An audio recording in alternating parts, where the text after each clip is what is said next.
Merci, mesdames et messieurs, vous qui aimez bien cette émission Femmes pour 2023. Femmes pour 2023, nous sommes déjà là pour un autre numéro. Un autre numéro de notre émission, de votre émission. Je ne serai pas seul. Nous allons parler de ce thème. Comment encourager la participation des femmes au processus électoral. Comment encourager la participation des femmes au processus électoral. Je ne serai pas seul. J'ai une invitée que vous allez découvrir tout au long de cette émission. Elle s'appelle Bénédiction Bibiane Bongo. Donc, bénédiction, nous serons abondamment bénis aujourd'hui. Révérende Bénédiction, merci d'avoir répondu à notre invitation. C'est moi qui vous remercie pour cette marque de confiance et de considération. Pour la marque de confiance et de considération, pour que nous puissions nous entretenir par rapport à notre thématique. Et voilà, hein. Donc nous saluons tous nos téléspectateurs et voilà. Merci beaucoup, révérende Bénédiction Bibiane Bongo. Elle a beaucoup de casquettes. Elle est assistante dans plusieurs institutions du pays. Elle est consultante en médiation. Elle est ambassadrice universelle de la paix. Elle est coordonnatrice générale de réflexion des révérendes pasteurs au cœur du monde. Elle est modératrice nationale de REFAF. Donc, vous comprenez que beaucoup de titres. Et pour commencer, révérende, REFAF signifie quoi? Vous êtes assistante dans plusieurs institutions de ce pays. Donc, vous avez de la capacité. Ben, écoutez, c'est une grâce qu'on a reçue de la part de l'Éternel. C'est vrai, quand Dieu vous appelle, il vous capacite aussi. Donc, on ne peut pas s'enorgueillir, ok? C'est vraiment une grâce, comme je venais de le dire. C'est vrai, vous avez dit RFAF. RFAF, c'est les sigles du réseau de femmes d'Afrique francophone pour l'atteinte des objectifs de développement durable. Ok? Alors, ce réseau a été monté pour pouvoir répondre, n'est-ce pas, à la préoccupation de Nations Unies. Les Nations Unies avaient fait un calendrier pour permettre au gouvernement du monde de pouvoir suivre les schémas du travail pendant une vingtaine d'années. Non, ça a commencé à 2010 et jusqu'à 2030. C'est un agenda en fait. Un agenda, oui. Oui, un agenda des Nations Unies, oui, qui prendra fin à 2030. Et après 2030, il y a encore un autre programme qui viendra jusqu'en 2060. Bon, à l'heure où nous sommes, il y a certains pays qui sont déjà plus avancés que nous, la RDC, ok, qui préparent déjà l'agenda 2060. Pendant que nous sommes en train de traîner le pas sur l'agenda 2030. 2030, on n'y est pas encore arrivé, on est encore dans des futilités, on est encore dans l'enfantillage. Donc voilà un peu. Dans cet agenda qui va jusqu'à 2030, nous parle des 17 ODD. Ok, c'est vrai que je n'ai pas tout en tête, mais je sais que il y a la santé, il y a la santé, il y a l'éducation, il y a la paix notamment, parce que bon, comme moi je m'intéresse plus à la paix, en tant que consultante en médiation, donc je suis éprise de la justice et de la paix, donc c'est les ODD 16 qui veut que nous puissions travailler sur la sécurité, la paix. Comme aujourd'hui, nous sommes un pays agressé. Donc, c'est là où nous focalisons plus notre attention pour savoir comment est-ce que la femme peut être impliquée, n'est-ce pas, pour ramener la paix dans son pays. Voilà. Et REFAF est dans toutes les 26 provinces ou dans quelques provinces? Oui, nous sommes dans les 26 provinces. Nous avons des points focaux dans les provinces, ok, qui nous représentent. Voilà. Et c'est une organisation régionale. Ok, et les régionales, nous travaillons avec les amies africaines aussi, qui sont là-dedans. Et voilà. Et dans RFAF, nous avons certains outils. L'un d'entre eux s'appelle cordon ombilical. Ok, le cordon ombilical est un outil qui nous permet de relier chaque objectif, ok, à un ministère du gouvernement de notre pays. Voilà comment est-ce que nous travaillons. Donc nous sommes en fait le bras, les bras du gouvernement. C'est ça, Airfaf. Airfaf, oui. Et les femmes que vous encadrez sont engagées dans Airfaf pour faire ce travail? Oui, il y a, en fait, Airfaf est une plateforme qui regroupe différentes associations féminines. Femmes, oui. Voilà, chacune plutôt dans son domaine, ok? Alors nous sommes là ensemble. Non, vraiment, elles sont engagées. Nous avons des femmes entrepreneurs parce que là-dedans, il y a aussi les ministères du commerce et tout. Voilà, il y a l'environnement. Donc, il y a un peu de tout. Donc, chacun dans son domaine essaye d'apporter sa pierre de contribution. OK. Donc, chaque structure dans son domaine, au sein du REFAP, essaie d'apporter sa pierre à la construction de notre pays. Effectivement. Voilà, encourager la participation des femmes au processus électoral, on peut le faire de quelle manière? Avant de continuer, révérende bénédiction, nous allons d'abord suivre cet écho de la CENI qui va nous parler de cette rencontre entre Didi Manara, qui est vice-président de cette structure d'appui à la démocratie, et la délégation du parti ACO.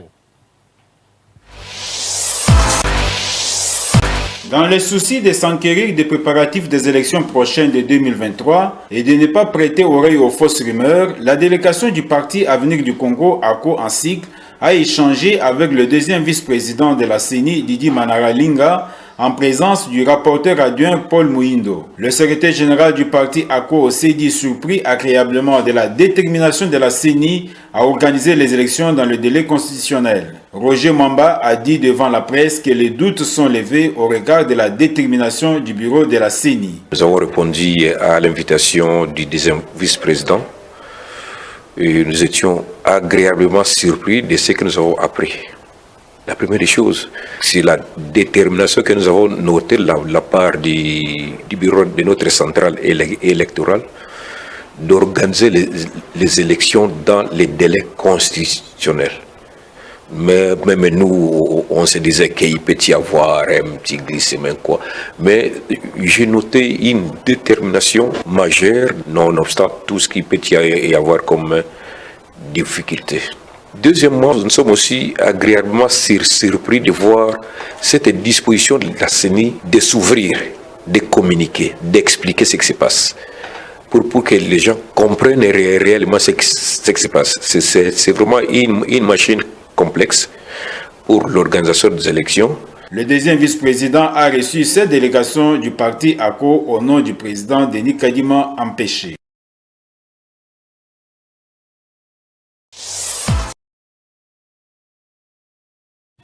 Merci beaucoup notre réalisateur Patou. Révérende bénédiction, nous attaquons notre sujet, comment on peut encourager la participation des femmes au processus électoral. Déjà, dans moins d'une année, en principe, il y aura élection. Nous croyons qu'il y aura élection en 2023.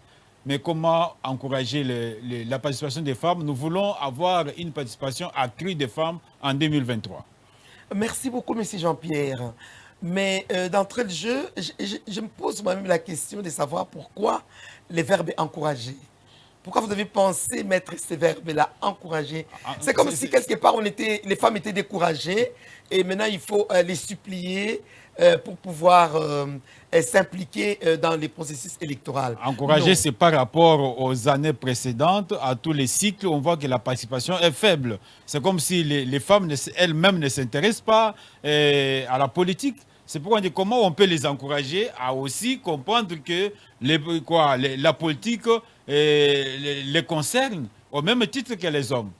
D'accord. Moi, je crois qu'il n'y a pas lieu d'encourager les femmes.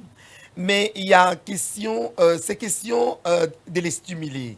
OK? Les stimuler. Les stimuler. Et c'est question aussi de les rassurer. Surtout, les rassurer. Les femmes sont très bien engagées. Mais il se fait que, quelque part, nous rencontrons beaucoup d'obstacles. Il y a beaucoup d'obstacles. Parmi lesquels?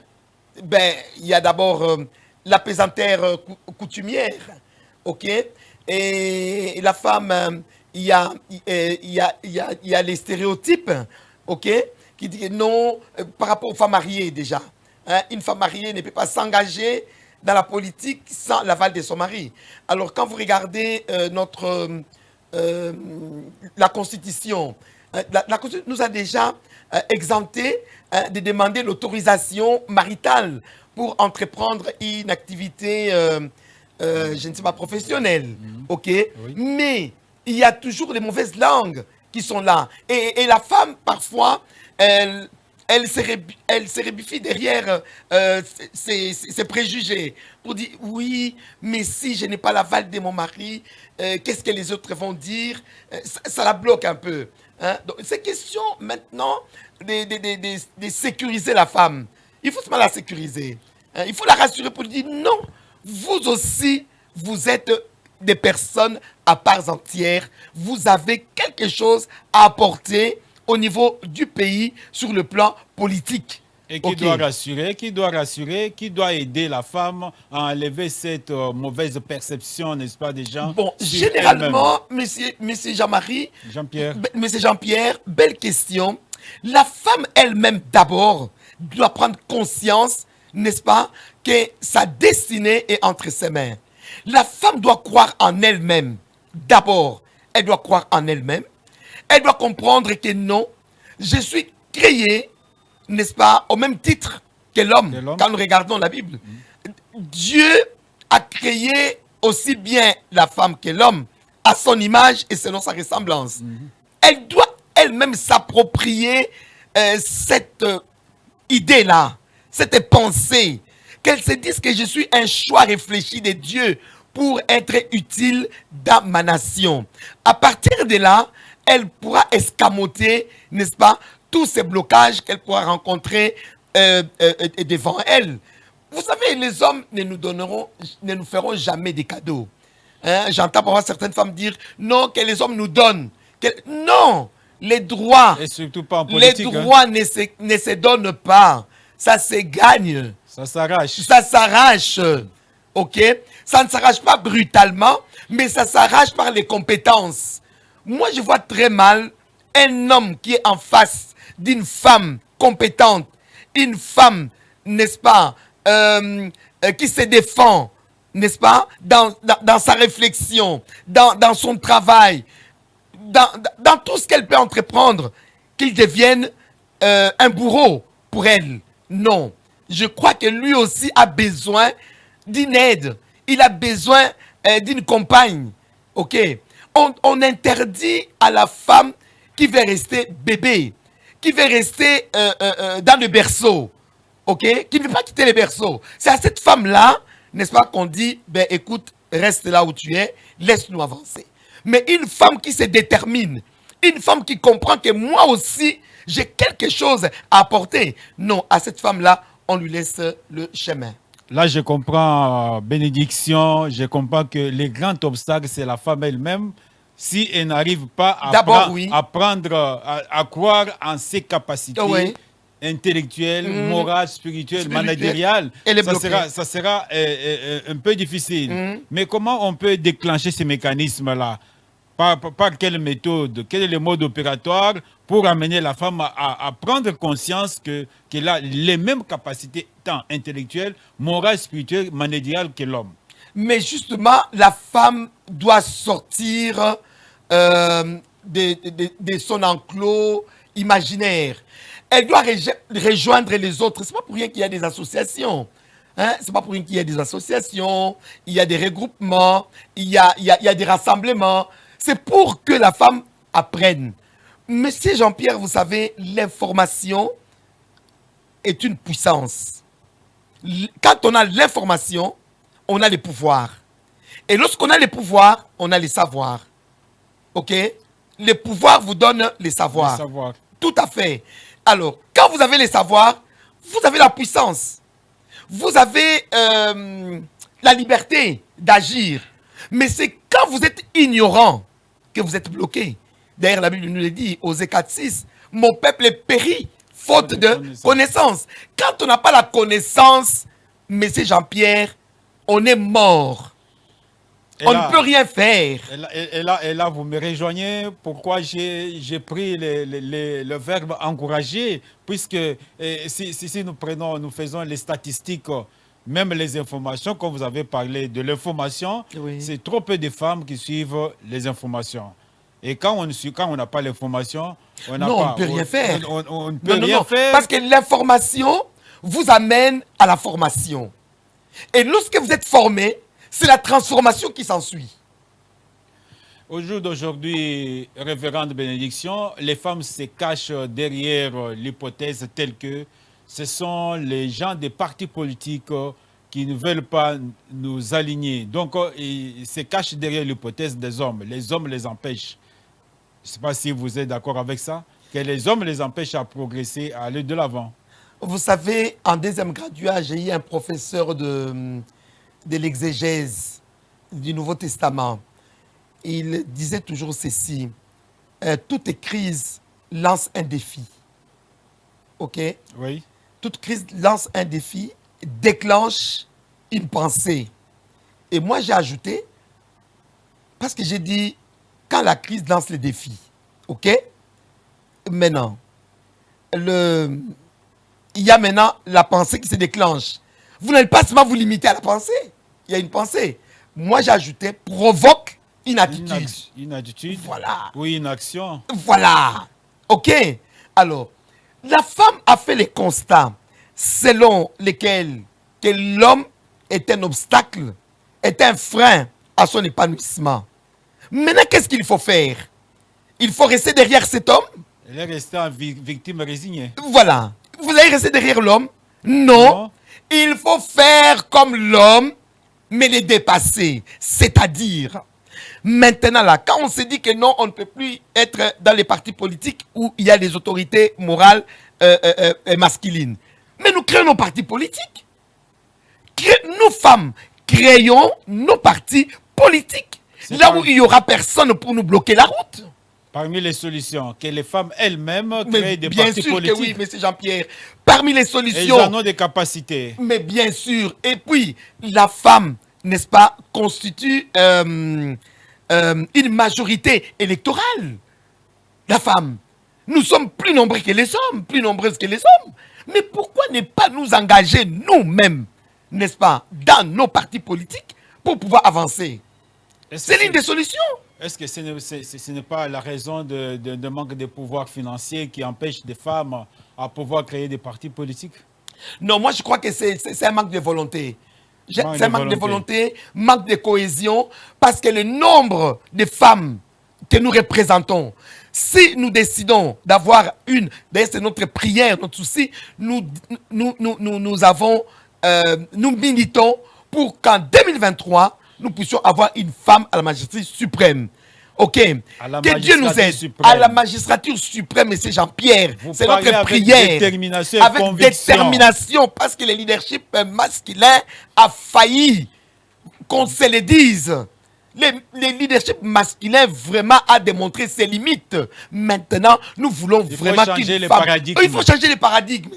S'il vous plaît, ce n'est pas pour rien que Dieu a créé l'homme et la femme. Et il a dit à l'homme, je te ferai une aide semblable. Une aide semblable. L'aide vient auprès de celui qui s'affaiblit.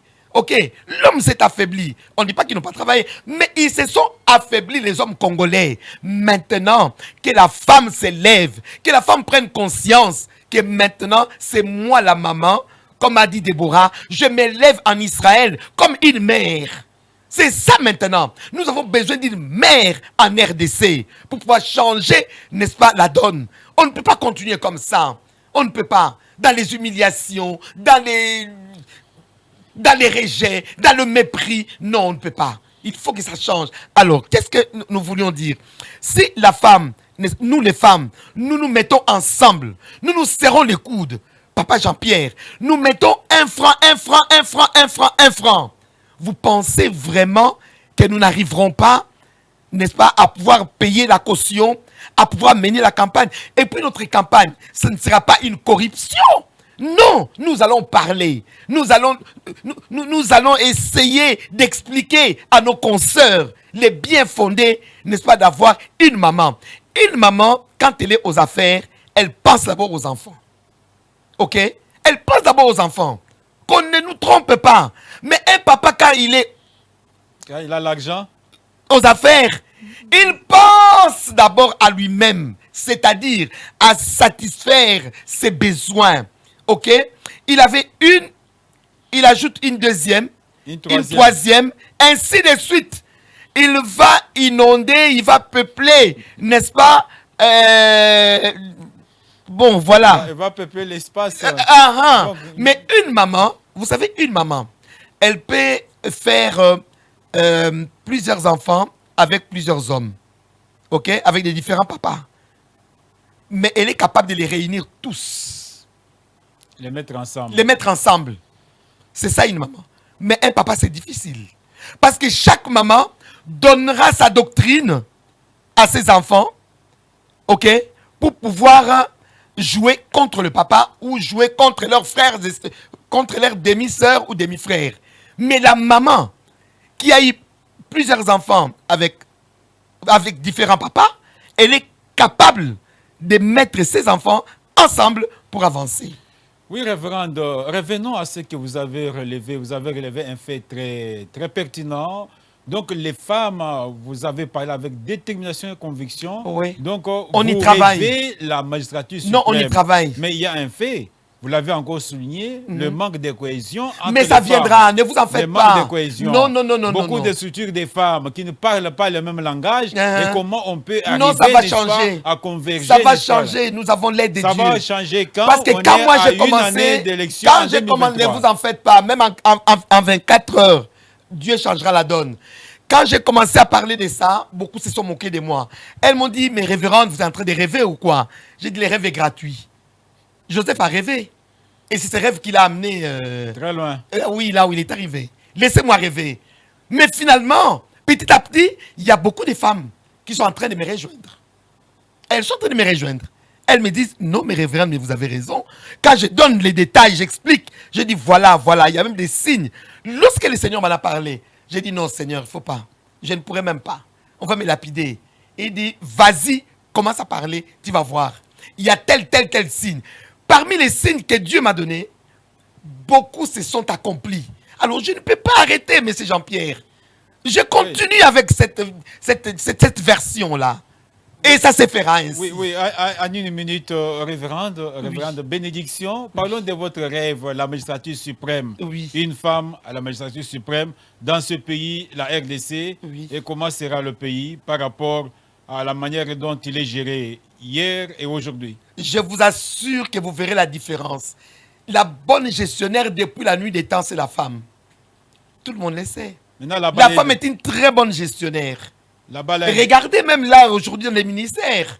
C'est vrai, il y a quelques-unes qui mais, dans la majorité, quand vous regardez la manière, la gouvernance des femmes, elle est différente par rapport à celle des hommes. Maintenant, la balle est dans votre camp, puisque les femmes doivent se préparer. Oui, la balle est dans notre camp, mais quand nous l'objectif, faisons des émissions comme ça, M. Jean-Pierre, Oui. lorsque nous faisons des émissions comme ça, c'est aussi une manière de les stimuler. C'est aussi une manière, n'est-ce pas, de les responsabiliser pour dire, hé, écoutez, réveillons-nous, nous devons avancer. On ne va pas continuer à dormir sur nos lauriers. C'est la maman qui sauve la nation. Écoutez, même Dieu a dit, la femme est sage. Bâtit sa maison. Il n'a pas dit l'homme sage. Le rôle de bâtir revient à la femme, papa. C'est la femme qui doit tremper ses mains dans la saleté, tout ça pour construire, papa. On ne va pas changer les choses. Voilà, nous prenons notre dossier. Dossier, c'est un homme qui a parlé de comment les organisations de la société civile sont en train, n'est-ce pas, de préparer les femmes pour une participation accrue aux élections prochaines. Il s'agit de Jonas Chombela.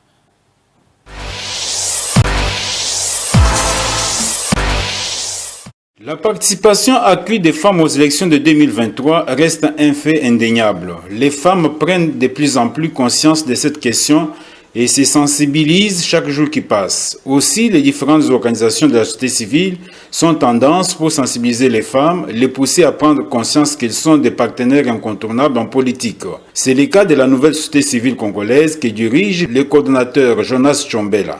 Pour lui, parmi les stratégies pour encourager la participation des femmes au processus électoral, il faut une forte sensibilisation de la femme elle-même pour susciter les candidates. Une forte sensibilisation contre la perception négative sur la femme et l'amélioration du pouvoir financier de la femme, la rendre compétitive, a dit Jonas Chombela.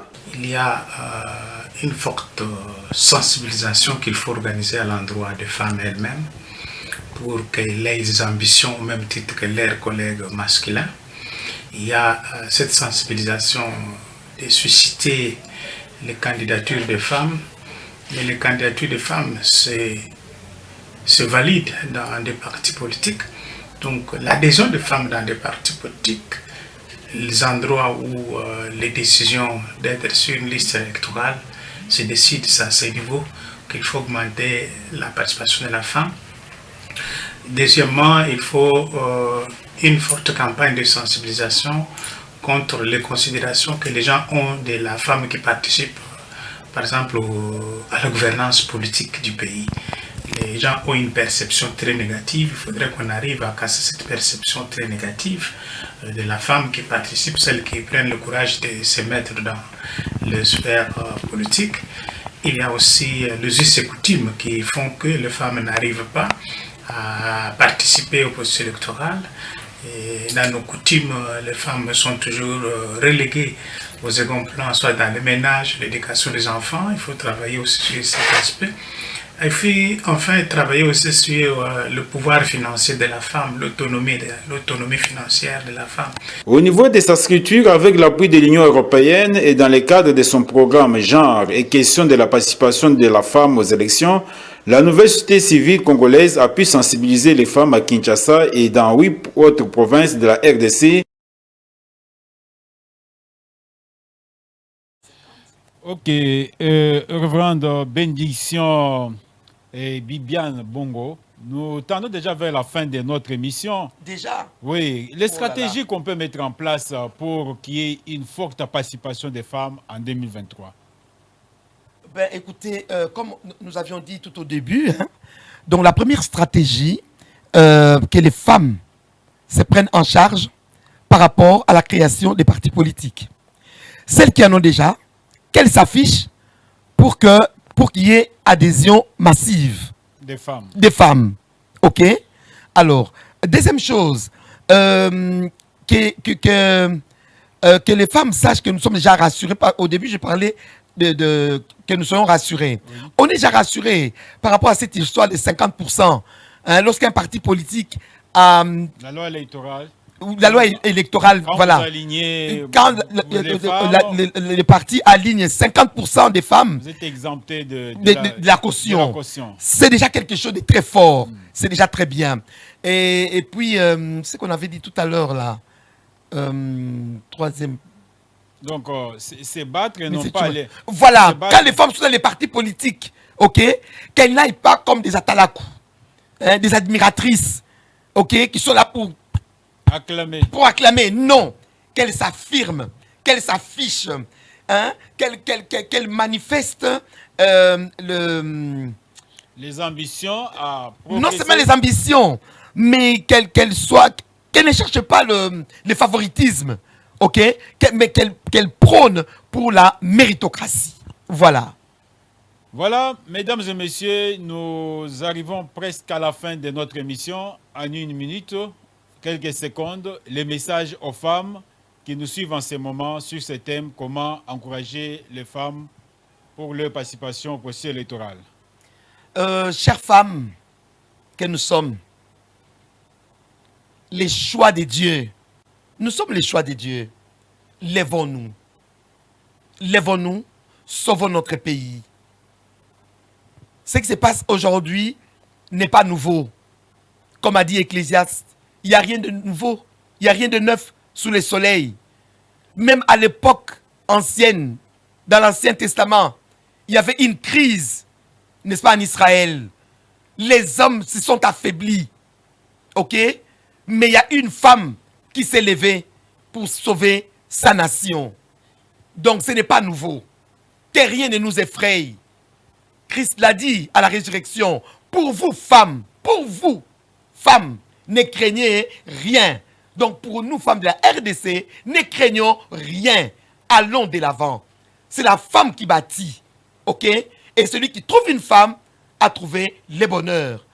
La RDC doit trouver une femme pour que le bonheur revienne au peuple congolais. Que Dieu nous bénisse. Merci beaucoup, mesdames et messieurs, pour avoir été très nombreux à suivre cette émission Femmes pour 2023. Comment encourager la participation des femmes au processus électoral. Nous avons reçu dans cette émission Révérende Bénédiction Bibiane Bongo, qui est modératrice nationale de REFAF. Nous vous disons merci. Nous nous retrouverons à la prochaine pour un autre numéro. Bye. Je vous laisse.